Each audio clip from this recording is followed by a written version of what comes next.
Update. My mother tried to trick me, female 26, into joining my sister, female 31, for dinner after she tested me around her husband, male 31. Original post. This is actually crazy and there's going to be lots of details, so please bear with me.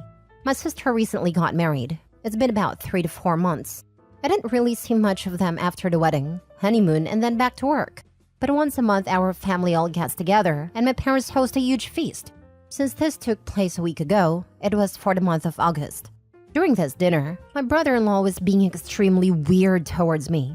He was complimenting my body, ignoring my sister, and just straight up acting so strange. It was completely unexpected for several reasons. One being his wife was sitting right next to me, and two, he has only been married a few months. Also, he's just never spoken to / about me like that before. I felt really uncomfortable, and I'm sure it transpired to the rest of the room. Because WTF? Except it was weird, because nobody was pointing anything out. I was extremely confused and just wanted to leave. So I left early, but when I got home, I just felt so icky. I don't even know how to describe it. I decided to message my sister and let her know his behavior made me uncomfortable. I told her that it was also concerning he felt comfortable enough to say these things in front of my parents and brother. I explained that if she didn't feel comfortable being in the middle, I wouldn't mind explaining this to him myself. His behavior was so unnerving that I FaceTimed my boyfriend who was away for work in the US. I told him it was weird and how suddenly my brother-in-law's behavior towards me went from that of sibling to this horribly uncomfortable situation. He was mad, rightfully so. My sister didn't respond to my texts until the next day. She asked to meet up, so I did. I was expecting her to be upset and to have him apologize for what he said. Instead, she admits it was all a test, and I passed. I was confused to say the least. What did she mean by a test? Passed? Like, what's going on? Turns out, she had her husband do those things on purpose because she wanted to see how I would react if he had said those things to me and meant them. My reaction and choice to message her afterwards told her I could be trusted around him. I was offended to say the least. Why would you think I couldn't be trusted? Well, let me tell you the, in my opinion, not very valid reason for this lack of trust. My sister has been married before. She was 27 and the divorce was about 10 months into marriage. Her ex was a psycho to say the least. He had known me longer than he did my sister and I was the one who had introduced them. They got along well and eventually started dating. It looked like the healthiest and most romantic relationship to grace planet Earth, except when they got married. During their marriage, I was staying with them because it was a closer commute to work. They had extra bedrooms, and I would pay rent and cook and clean for myself. My underwear would often go missing. It started off small, and I just assumed it got mixed up in my sister's laundry and would turn up eventually. But it was happening more frequently to the point I was buying underwear weekly. I kept pressuring my sister to admit she was stealing my underwear, and she was adamant it wasn't her. I decided to just ignore it and go about my day. Something I hadn't even considered an option was the real reason. My ex-brother-in-law was stealing my underwear. I don't know, nor did I want to know what he was doing with it when I found out. But I was so disgusted and confused. Someone I thought was my friend was actually just a perv. He admitted he had never really loved my sister and was just using her to get to me. I was just so creeped out, and I pressed charges against him for sickening behavior. I was able to get a restraining order, and my sister divorced him almost instantly after finding out. She used something traumatic that happened to me and flipped it to make it seem like I'm the one who was untrustworthy. She claimed I must have strung him along for him to think like that, and this test was just to prove I wasn't doing it again. Safe to say, I was extremely hurt and angry by her response, so I told her to never speak or contact me again if that's what she really thought of me. The family found out, and for the most part agree her behavior is crazy. But my mother stood by her actions and said my sister was just trying to protect herself from being hurt again. I told her if she had just been honest with me from the start, I wouldn't have been as bothered. There's a right way to approach things and a wrong way. This isn't just wrong, it's also crazy. Why is she so adamant it's my life goal to hurt her? I didn't know that her ex was going to turn out like that, so why am I being punished? She claimed I should have had some indication he liked me, but he really made it seem like he was head over heels for my sister. How am I supposed to know what's going on in someone else's mind? Anyway, the family dinner was early for this month as it was the most compatible date for everyone's schedules. Yesterday, I told my parents to expect me not to show up if my sister and brother-in-law were going. It wasn't even because I refused to ever speak to her again. I had just said that because the situation was so fresh, I told my mother I would apologize when I had cooled down a little. It was just difficult to face them when they made me feel like a horrible person for a situation that was out of my control. My mother assured me my sister wouldn't attend, so I agreed to come. When I arrived, they were both there. It felt like an ambush, and it sort of was. My sister demanded I apologize for my reaction because it was my own fault. It happened in the first place. I can't lie, I snapped. I told her she should remove my number and the title of being my sister if she really felt that way. I just need advice because therapy isn't scheduled for another 2 weeks, and I feel like I just dreamt a soap opera storyline. I feel kind of bad because I do understand my sister had her trust broken completely by her ex. But I feel that this trust shouldn't be aimed at me, but a person who actually caused it. And I was the one who introduced her to the a-hole in the first place, so I feel guilty for that already. But I'm failing to see how her schemes to manipulate me into thinking she's being wronged by her husband once again is just far too extreme. 1. I want to apologize to her for one reason, ever introducing that man to her. 2. I really need her to see that I wasn't trying anything when her ex was stealing my underwear. I was just as in the dark as her.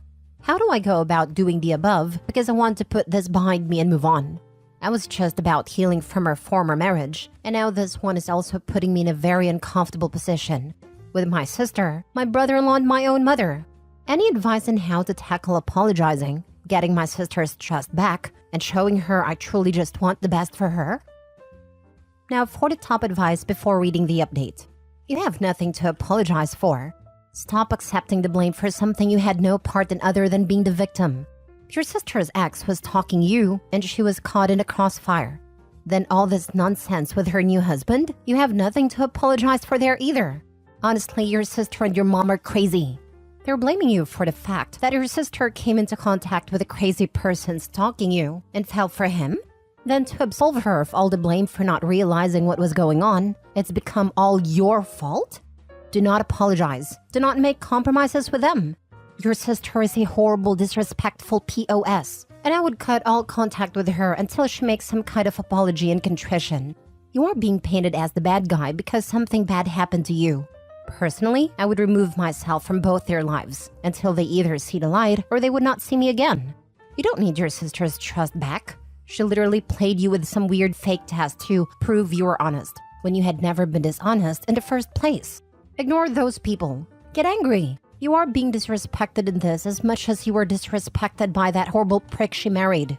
The fact that the other two went along with us paints them as being as bad as she is. I cannot sit in a room with these 3 awful freaking simulacrums of human beings for a moment without some major apologizing and butt kissing. And even then, I would most likely never be able to speak civilly to them again. This is insane. So your sister is going to blame you for the actions of others, and to suggest you tried to entice the first husband is truly offensive. The fact that your mother and brother-in-law went along with her charade is equally disgusting. I don't think any amount of convincing will make her see common sense, as she seems to have made up her mind about you, which makes me wonder about the state of her mental health. I think you're well within your rights to go no contact with these people for a while. If your sister is this insecure, I suspect she'll be on divorce number 2 relatively soon, because I feel it's only a matter of time before she'll be accusing the new husband of infidelity, and you'll get the last laugh. So sorry you're going through this, OB. Now for the update. A lot has happened the last couple of days. I've tried to read all the comments and take in everyone's advice, and this has been the outcome. I lost a sister and a mother in 2 days. It's heartbreaking more than anything. I'd meet up with everyone. My boyfriend came with me, so I had support during the conversation. Honestly, it was hard to look at any of them for the way they treated me.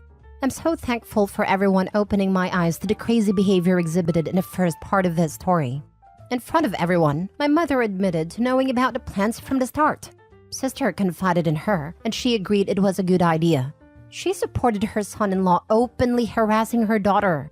I'm in complete shock, and it just hurts so much knowing she would condone this, considering she knew how much I was affected by the first husband. She knew I was having a difficult time in therapy. It took me a long time to trust people again after that, and I feel like once again, my trust has been broken. I don't know how I'm ever going to trust anyone again. I'm really thankful my boyfriend was there to comfort me, because it was so hard keeping my composure around them. My sister was not budging at all. She kept maintaining she was in the right. She said the only reason I wouldn't apologize is because deep down I knew what her ex was like. She said I just liked getting attention from him knowing he was married to my sister. She also claimed I overreacted, and if it's acting, then it's not harassment. I told her she shouldn't expect any calls/texts or just not be contacted by me until I receive the apology I deserve from both her and my brother-in-law. Speaking of, he was pretty silent throughout the whole thing, probably because my father threatened his life if he spoke bad about me.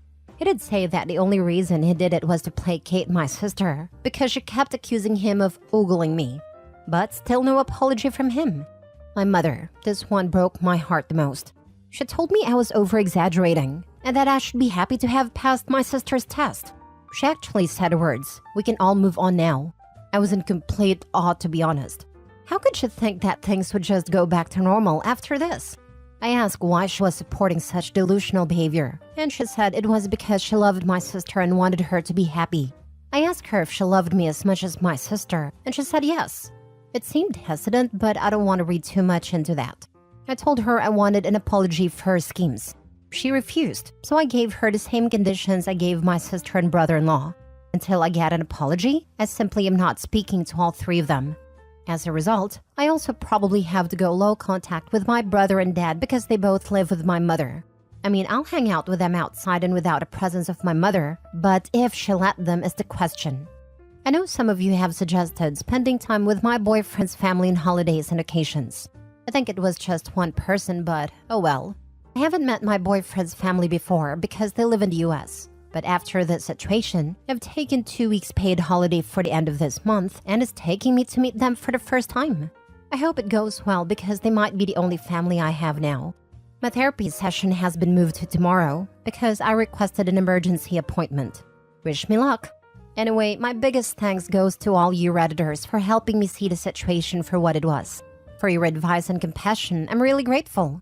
I don't think I would have been able to get through this on my own. It's likely I would have caved and apologized just for the pattern to repeat itself. Truly, thank you so much. Wishing you all the best, and I hope you know that your advice might have just saved me from my need to always please others. I'll look back on this moment anytime I feel like putting someone else's feelings above my own comfort. Hope your hearts are filled with love and happiness. Never saw the original post until now, but wow. Good for you, OP. I absolutely would not have anything to do with either of them until they recognized their behavior was unacceptable as well. Also, can't say I have very much faith in your sister's new marriage if she finds this acceptable.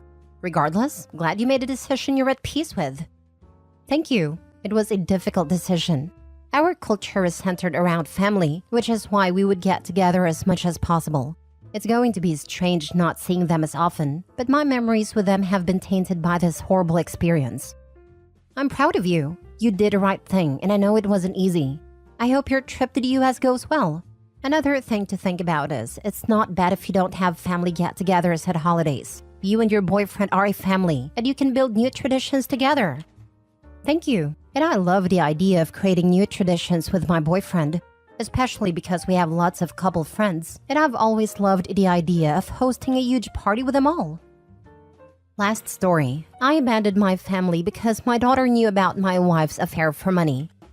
I will keep this as short as possible, but basically I'm a 43 male. I got my childhood sweetheart 43 female pregnant and had my daughter 25 female. She was considered a miracle child because the pregnancy was that difficult for my wife that she was never able to have kids again. Which sucked, but it worked out perfectly in the end. My daughter was incredible. Now 2023 comes. My wife cheated on me with a friend of hers, which I discovered by signing into her Facebook. Invasion of privacy, I know, but curiosity struck. And I'm saying this out of pure hatred, but he was an ugly bastard. But he had one thing: money. I immediately called my daughter and persuaded her to come to our house as it was urgent, and she was quite nervous, which was quite strange. But now looking back, I'm assuming my wife found out I knew about the affair somehow, some way, and told her. She arrives at our house and I confronted my wife, and she didn't deny anything. Heartless, in fact. And she scolded me for having no affection, lacking intimacy. But I was trying to achieve our goal of early retirement. My daughter could have kept quiet, but he scolded my wife for cheating and called her a whore. And while she isn't wrong, it caused my wife to expose her. My wife stated that she's had an affair since the pandemic ended and my daughter discovered. And the affair partner gave her lots of money to keep her quiet. She tried apologizing, but it wasn't enough. I was heartbroken. My daughter meant everything to me and my wife, and they destroyed me. So I just left the house, waited for nightfall, ignored every phone call from my daughter, and came back, packed up my clothes and left. I expected my wife to be home, but she went out probably to be with a fair partner. Now, while I have lost my family, I still have my wife's share of our early retirement, which she can't get her hands on, so I have now lots of money to splash, and I guess I can try and start all over. I've also blocked my daughter and my wife. I don't want any association with them. Now for the comments. I thought you had to split retirement in a divorce. Maybe it's the state I'm in. I know after 15 years of marriage, my husband's company considers the first wife as the beneficiary, even if you divorce and remarry. I imagine that is different for companies, and not all even pay a spouse pension. I'm positive that the retirement fund my husband and I have, I would get half if we divorced. I will have to look into that. I hate to tell you this, Opie, but you are going to have a QDRO done that basically splits your retirement savings in half. Sorry for this crappy situation. I'm sorry, but remember, you are only 43 years old. You still can build a life and a family that will always be there for you. I'm sorry with what you are experiencing currently, especially the betrayal of your daughter. Hopefully with therapy you can move forward, and I mean in your life, not with those gross people, and find content. And always remember 40s is the new 30s. You're not wrong, life expectancy has increased over the years, but I'm at disbelief.